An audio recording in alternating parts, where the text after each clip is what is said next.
5월 14일과 15일로 한국과 미국의 이제 옵션 만기 일이 종료가 되게 됐어요. 그래서 이제 변동성이 강화되는 시절은 끝났거니 그렇게 마음을 또 놓을 수는 있겠지만, 문제는 이제 6월 선물 옵션 두 개가 이제 만기를 맞게 되는 시기가 다가오게 돼요. 5월 옵션 만기 이후에 주요한 국가의 주가 지수는 그동안에 겪었었던 하방 변동성이 이전 수준으로 되돌림 과정이 진행되고 있다. 이러한 과정 속에서 일본은 그 박스권 장세의 특징으로 인해서 다소 다른 국가의 주가 지수보다 강한 모습을 보이고 있다. 그리고 글로벌 금융시장은 여전히 5월 옵션 만기일이 종료됐음에도 불구하고 글로벌 채권 가격 지수, 안전자산에 들어가 있었던 그 거대한 투자 자금이 아직도 빠져나오지 않은 상태, 즉 향후에 얘가 어디로 가냐에 따라서 글로벌 주식시장의 반등 국면이 종료될 수도 있고 상승 추세로 전환될 수도 있는 국면에 있다는 것을 확인해 볼 수 있다는 내용, 여기까지 이제 살펴보게 됐습니다. 5월 선물 옵션 만기일까지 무슨 일이 벌어졌는지를 좀 살펴보게 되면, 세계에서 가장 많은 부를 일구는 국가, 세계 금융의 중심 미국의 다우존스 지수예요. 저희 경제지표 스토리텔링이 3월의 급락기간 동안에 공개방송을 통해서 대놓고 말하고 특정 방송에 나가서 생방송에 대놓고 말했었던 3월 20일 미국의 선물 옵션 만기일 이후 글로벌 금융시장은 반등 국면이 진행되게 될 것입니다. 생방송에서는 대놓고 다음 주 금요일이 미국의 선물 옵션 만기일인데 이 만기일 뒤부터 반등 국면이 진행됩니다. 대놓고 말했어요. 바로 숫자로 표현된 경제지표의 원인과 결과 분석을 하게 되면 어렵지 않게 인지할 수 있는 내용이었어요. 이 3월 20일 미국의 선물 옵션 만기일 이후에 주요한 국가의 주가 지수들은 이와 같이 3월 급락폭의 절반 수준을 이미 넘어서서 반등 국면이 지속되고 있는 중이에요. 꽤 오랜 기간 지금 반등 국면이 진행되고 있고, 그동안에 이제 4월의 옵션 만기일, 또 이번에 5월의 옵션 만기일로 가게 되면서 하방 변동성이 이제 많아지게 되고 강화되게 되면서 이 3월 급락폭의 절반 수준까지 주가가 다가서게 되면, 계속해서 이제 기술적 분석을 하게 되면 주요한 지지선을 이탈했다, 반등 국면이 끝났다와 같은 분석 결과를 내놓게 됐어요. 그렇지만 여기서 확인할 수 있듯이 이와 같은 이제 패턴 자체가 이제 샛별형 패턴에 들어가게 돼요. 그래서 기술적 분석을 하더라도 매우 종합적인 분석이 필요하다는 것을 인지할 수 있게 되고, 중요한 것은 글로벌 금융시장을 움직이는 복수의 투자 조직은 이와 같은 심리를 이제 파악을 하게 됐죠. 그래서 이제 5월 옵션 만기일로 가게 되면서 다시 한번 4월 수준보다 하방 변동성이 더 커지게 되면서 3월 급락폭과에 더 가까이 다가가게 되는 하방 변동성을 만들게 됐어요. 그래서 여기에 이제 속아서 인버스 상품을 사신 분들이 굉장히 많아요.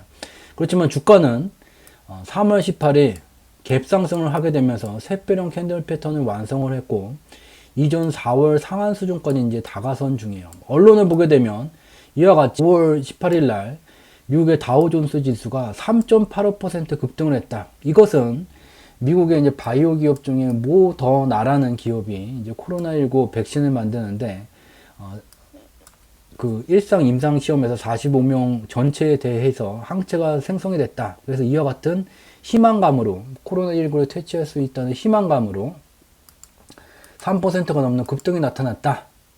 근데 이 가격 차트를 보게 되면 5월의 하방 변동성이 4월보다 심한 수준까지 갔었고, 이 5월에 미국 옵션 만기일이 끝난 다음에 되돌림 과정이라는 것을 알 수 있어요.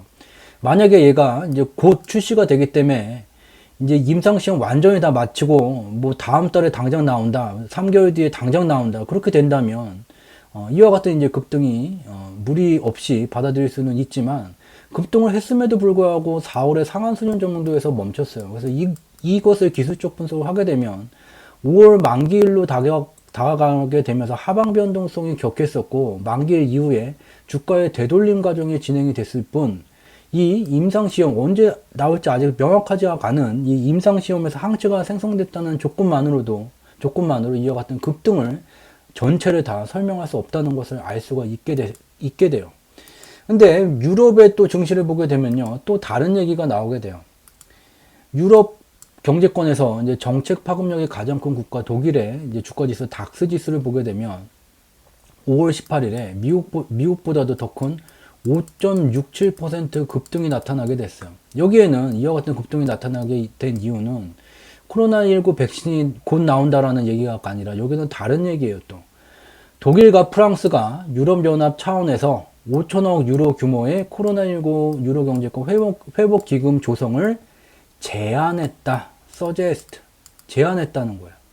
합의한 것도 아니고 제안했다는 거예요. 미국은 이미 재정정책, 통화정책을 통해서 시중의 유동성을 이제 폭발적으로 증가시키는 경기부양을 진행하고 있는데 이제서야 유로 경제권은 독일과 프랑스가 이렇게 경제를 회복시키기 위해서 이렇게 이 금액을 조성해서 써보는 게 어떻겠습니까?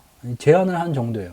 이와 같은 제안으로 5%가 넘는 급등이 나타났다라는 설명을 언론은 하고 있는 중이에요. 그러나 여기서도 미국에서 확인할 수 있듯이 샛별형 캔들이 확인이 됐고 형성이 됐고 5월 옵션 만기까지 과했던 미국보다 더 과했었던 하방 변동성이 만기일 이후 되돌림 과정이 나오게 되면서 4월 상한 수준 정도까지 회복한 것뿐이 되질 않는다고 직접 확인할 수가 있어요. 또한 중요한 것은 5월 18일에 미국 주가지수가 3% 급등, 유럽은 5% 급등한 것이 미국은 모데나라는 기업에서 코로나19 백신 임상시험 결과가 좋았다. 유럽은 이 얘기는 전혀 없고 독일과 프랑스가 유로경제권 코로나19 경제회복 기금 조성을 제안했기 때문이다. 합의된 것도 아니고 제안했기 때문에 5% 급등이 나왔다. 라고 언론은 설명하고 있어요. 근데 중요한 것은 5월 18일에 더 주목해야 될 뉴스는 이와 같이 가능성, 임상시험 중인 결과 또는 제안, 이와 같은 가능성이 아닌 글로벌 금융시장에 영향을 줄 수 있는 실체, 바로 미달러 유동성을 조절하는 막강한 절대 권력을 가진 미국의 중앙은행 장인 파월 의장이 5월 18일에 TV 출연해서 이제 자기의 의견을 말했죠. 뭐냐? 우리 이제 미국의 중앙은행이 분석하기로는 V자형 글로벌 경기의 반등은 어렵다. 왜냐하면 아직도 코로나19에 대한 어떠한 치료제와 백신이 없기 때문에 글로벌 경제가 재가동이 되고는 있지만 정상 컨디션의 경제지표 실적이 나올 수가 없다. 언제든지 덜컥덜컥 멈춰설 수가 있다. 또한 경제가 회복되기까지는 상당한 기간이 걸릴 것으로 보고 미 연준은 2020년 하반기서부터는 회복세가 진행이 되겠지만 완전한 회복세는 2021년 하반기 말에 가서야 가능할 것으로 보고 있다. 그렇기 때문에 주요한 이제 중소기업들이 자금력이 이제 약한 중소기업들이 도산하게 되고 그렇게 되면 실물 경제에 타격이 발생이 되기 때문에 코로나19 사태가 극복되기 전까지 적어도 3에서 6개월 만이라도 이러한 중소기업들이 파산하지 않도록 지원하는 재정 정책이 진행돼야지 된다는 것을 강조해서 설명을 했어요. 자, 같은 날이에요. 5월 18일 날 미국의 중앙은행 은행장은 이와 같이 글로벌 경기 침체세가 상당 기간 진행되게 될 것이고 성장률도 마이너스 수준이 굉장히 깊어지고 실업률도 굉장히 치솟게 되는 현상이 장기간 동안 진행될 것입니다. 그렇기 때문에 실물 경제의 민간 기업들이 파산되는 걸 막기 위해서 좀 더 적극적인 미국의 재정 정책 3에서 6개월만이라도 이러한 기업들의 파산을 멈추는 정책이 추가적으로 필요합니다. 라고 강조를 했어요. 근데 국내 언론들은 이거를 설명하게 되면 주식시장이 빠져야 되는데 올랐단 말이죠. 그것도 미국 3%, 유럽 5% 급등. 이것을 갖고서는 설명이 되지 않아요. 그러니까 여기다가 이제 갖다가 붙인 게 모데나라는 기업에서 임상시험 결과 좋았단다. 독일, 프랑스 이제서야 코로나19로 인한 유럽 경제에 대한 지원을 제안했단다. 합의도가 아니고 제안했단다. 이것을 이제 갖다가 붙인 거예요.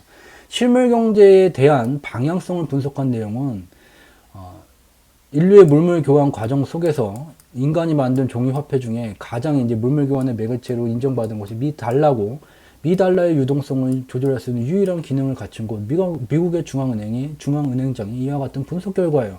이게 더 중요한 의미를 갖는다는 것을 어렵지 않게 인지할 수 있을 거예요.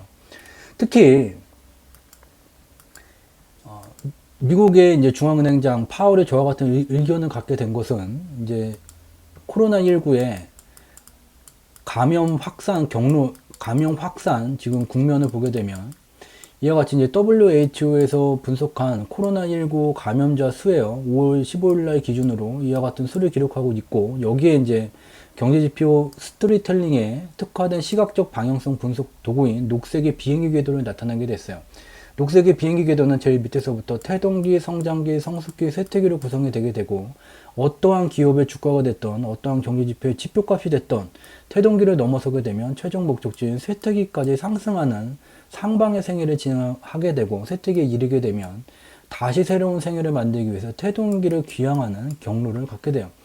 근데 중요한 것은 현재 저희 경제지표 스토리텔링이 분석한 바에 따르면 현재 이제 5월 달에 접어든 세계 코로나19 감염자 수는 최대 이제 640만 명까지 감염되는 확장 국면이 여전히 진행되고 있는 중이에요. 근데 더욱더 문제는 이 640만 명의 폭을 갖는 이 생애 주기 속에서 이미 이 세계 코로나19 감염자 수가 성숙기까지 다 이르른 상태예요. 근데 여기서 감염 속도가 떨어지지를 않고 있는 중이에요. 무슨 말이냐?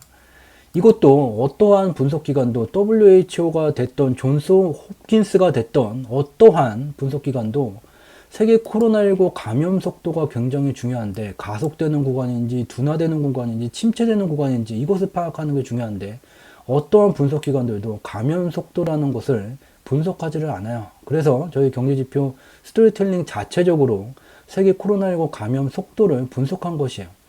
이 자료를 보게 되면 2020년 2월 13일까지 중국 내 코로나19 감염이 진행될 때 감염 속도는 이와 같이 매우 빠르게 진행이 됐어요. 그러다가 2월 중순서부터 3월 초반까지는 감염 속도가 둔화되는 국면이었어요. 그렇지만 3월 10일서부터 유럽 중동의 감염이 확산이 되게 되면서 다시 코로나19 세계 감염 속도가 가속이 되게 되고, 특히 3월 23일서부터 미국 감염 확산되게 되면서 감염 속도가 계속해서 가속이 되고 있는 중이에요. 그나마 이제 4월에 들어오게 되면서 이전보다는 코로나19 감염 속도가 다소 둔화가 됐지만 2020년 2월 초반과 같은 둔화 상태는 아니라는 것을 알 수가 있게 되고, 이게 어떤 의미를 갖는 것이냐면 현재 640만 명까지 감염되는 이 국면이 여기가 이제 더 뚫리게 되면서 여기에 곱하기 2배수까지 1200만 명이 넘어가는 수준까지 감염될 수 있는 상황에 있다는 것을 알 수가 있어요. 그리고 더욱더 중요한 것은 코로나19 백신과 치료제가 없는 상황 속에서도 코로나19 감염 속도가 계속해서 이제 가속세에서 다소 이제 둔화세로 들어서기 위해서는 이 파란색 선이 굉장히 중요해요. 즉, 코로나19에 대한 어떠한 치료제나 백신이 없는 상황 속에서도 기존의 의료보건 체계가 제 기능을 발휘하게 된다면 코로나19 회복자 수가 점점 증가되게 돼요. 그래서 어느 순간이 되게 되면 코로나19 감염자 수의 증가 속도보다 코로나19 회복자 수의 증가 속도가 더 빨라지게 된다면 코로나19 감염 속도는 꺾이게 돼요. 근데 중요한 것은 이 세계 코로나19 감염자 수와 회복자 수의 이 괴리 폭이 여전히 줄어들지가 않고 있는 중이에요. 이것은 바로 이제 미국의 중앙은행장 파월이 말한 것처럼 2020년 4월서부터 미국 경제가 다시 재가동이 되게 되면서 일부 경제 회복세가 진행이 되고 2020년 하반기에 가면서 이러한 경제 회복세를 확인할 수는 있겠지만 정상 컨디션으로 가동되기는 힘들다. 왜냐? 이와 같이 코로나19는 아직도 매우 빠른 속도로 감염이 확산되는 국면에 있다는 것을 직접 눈으로 확인할 수 있기 때문입니다. 이와 같은 글로벌 경제가 예상과 달리 빠른 회복이 되지 못할 것이라는 그런 분석 내용을 압도해서 이와 같은 변동성 재료를 갖고 글로벌 미국과 이제 유럽의 주식시장 반등, 급등을 이제 설명을 했지만 여전히 5월에 옵션 만기까지 격했던 하방 변동성이 되돌림 과정, 그렇기 때문에 4월 상한 수준을 넘어서지 못하는 수준까지 진행됐음을 직접 눈으로 확인해 볼 수가 있어요. 근데 여기서 주목해 볼 만한 국가가 있어요. 일본의 니케이 지수예요. 일본의 니케이 지수는 앞서 살펴봤었던 미국의 다우 지수, 독일의 닥스 지수는 5월 옵션 만기까지 이 3월 급락폭 중간 수준에 이를 정도까지 하방 변동성이 진행이 됐는데 하방 변동성이 심하지 않게 진행이 되게 됐고 바로 이제 오늘 4월 상한 수준을 넘어서면서 이전에 3월 급락폭에 갭 하락했던 그 갭을 메우고 있는 중이에요. 즉 미국과 유럽보다 더 앞서서 주가 지수의 반등 국면이 진행되고 있는 중이에요. 와, 그러면 일본 경제가 미국과 유럽보다 더 지금 좋다는 것인가? 보면 돼요. 일본의 GDP 전년 동기 대비, 2019년 동기 대비, 또 2019년 4분기 대비 실적은 이와 같아요. 마이너스예요. 다 마이너스. 코로나19 때문에 경제가 안 좋아지는 것은 뻔한데 미국보다 나을 것도 없고 유럽보다 나을 것도 없는데 왜 일본 니케이 지수만 이와 같은 다른 모습을 보입니까? 그것은 일본 니케이 지수가 갖고 있는 특성이 있어요. 그래서 보게 되면 이와 같은 일본 니케이 지수는 박스권을 이제 형성하고 있었고, 박스권을 형성한 이유는 바로 미 달러 대비 엔화의 환율 때문이에요. 무슨 얘기냐? 2012년도서부터 일본은 아베 총리가 다시 이제 재집권을 하게 되면서 기준금리를 충분히 낮추고 엔화 유동성을 폭발적으로 증가시키면서 경기 부양을 하는 아베노믹스 정책이 진행이 됐고, 아베노믹스 정책 초반에는 이와 같이 유동성이 폭발적으로 증가를 하게 되면서 니케이 지수가 상승 추세를 만들었어요. 근데 환율 조건 때문에 2017년도서 특히 2015년도서부터는 그게 힘들어지게 됐어요. 무슨 얘기냐? 여기에 미달러 대비 엔화의 환율을 나타내게 됐고 여기에 녹색의 비행기 궤도를 나타내게 됐어요. 이 녹색의 비행기 궤도의 미달러 대비 엔화 환율은 2015년도서부터 마지막 채널인 쇠퇴기에 지금 진입해 있는 중이에요. 이 말은 미달러 대비 엔화 가치가 지금 초약세 구간에 들어와 있어요.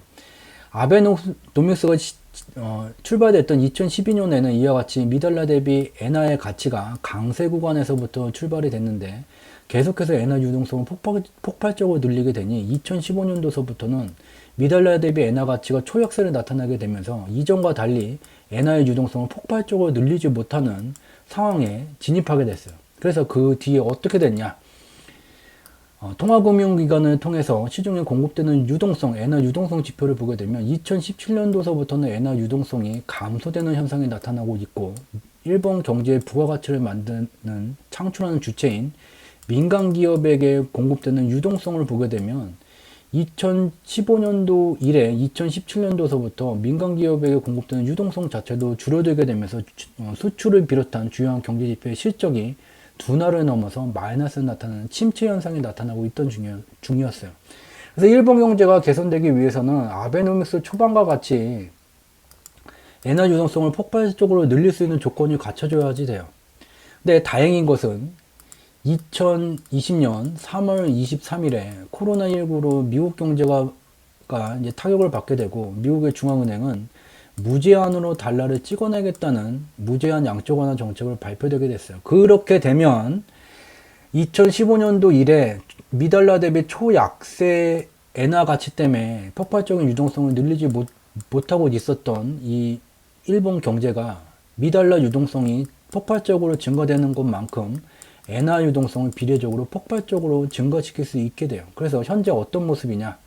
미달러 대비 엔화 환율이 미달러의 유동성이 폭발적으로 증가됨에 따라 이와 같이 급속도로 하락하는 현상을 확인해 볼 수가 있어요. 그래서 이게 일정 기간 더 진행되게 되면 아베노믹스가 출발했었던 그러한 위치까지는 아니더라도 2015년도 이래 이 쇠퇴기에 머물던 구간이 성숙기까지 내려올 수가 있게 되고 그렇게 되면 아베노믹스 정책은 다시 폭발적인 엔화 유동성을 공급을 하게 되면서 코로나19가 덮치기 전에 이미 경기의 침체세가 진행되고 있던 일본 경제를 다시 활력을 불어넣을 수가 있는 상황이 되게 돼요. 그래서 다시 돌아가게 되면 이와 같은 사유로 일본의 니케이 지수는 2017년도 이래 박스권이 진행되고 있었고 그리고 코로나19로 인한 2월과 3월의 급락 이후에 이 박스권 하단을 회복하는 중이었어요. 미국의 주식시장은 상승 추세가 진행이 되다가 코로나19로 이제 급락이 떨어진 다음에 회복되는 국면이었지만 일본 같은 경우는 이미 코로나19가 덮치기 전에 박스권에 갇힌 모습이었었고 이 박스권 하단 제일 밑부분서부터 이제 주가가 올라가고 있던 중이었기 때문에 미국과 달리 5월의 하방 변동성도 제한적이었었고 그리고 5월 18일 날 미국과 유럽이 급등을 했음에도 4월 상한 수준을 넘어서지 못했는데 이를 앞서서 이제 일본 니케이 지수가 앞서가는 모습이 진행되고 있는 중이에요. 그래서 이와 같은 이제 일본 니케이 지수, 그리고 미국 다우존스 지수, 그리고 독일의 닥스 지수를 보게 되면 5월 15일까지 각기 이제 수준 차이는 존재를 했지만 5월 15일 미국의 옵션 만기까지 3월에 급락폭 절반 수준까지 다가가게 되는 이 하방 변동성이 격화됐지만 옵션 만기일이 종료되게 되면서 이전 수준으로 주가가 되돌림 과정이 진행되고 있을 뿐 아직도 실물 경제는 암울한 그런 분석이 주를 이루고 있고 숫자로 표현된 경제 지표의 분석도 주요한 경제 지표 실적이 마이너스를 나타내는 침체 현상이 여전히 진행되고 있다. 그렇기 때문에 아직 상업화 단계에 들어가지 못한 그 코로나19 백신 또 제한을 한 상태인 독일과 프랑스의 유로 경제권을 위한 유로 경제권 경기 부양을 위한 경기 부양 정책 등은 이 급등을 설명하기에는 충분하지 못하다는 것을 알 수가 있게 돼요.